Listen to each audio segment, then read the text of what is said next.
আবার দৌড়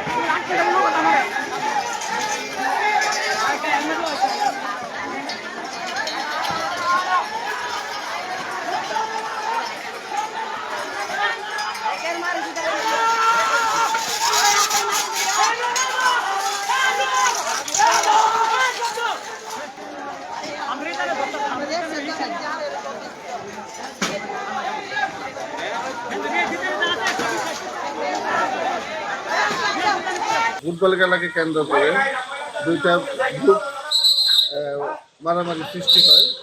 তখন ছোটখাটো মারামারি আমরা সবাই আসার পরে মোটামুটিভাবে দুই পক্ষকে নিবৃত্ত করি এবং মারামারি থেমে যাওয়ার পরে আমরা মোটামুটিভাবে সব কিছু পরিস্থিতি সামাল দিই।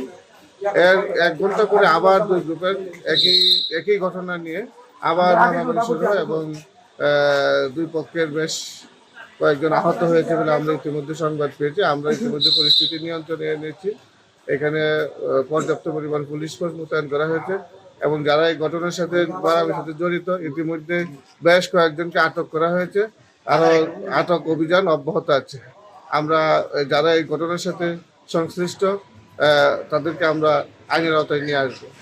এখনো কোনো পক্ষ থেকে কোনো অভিযোগ আমরা পাই নাই। আমরা অভিযোগ পাইলে তারপর অভিযোগের ভিত্তিতে পরবর্তী আইনগত ব্যবস্থা গ্রহণ করা হবে।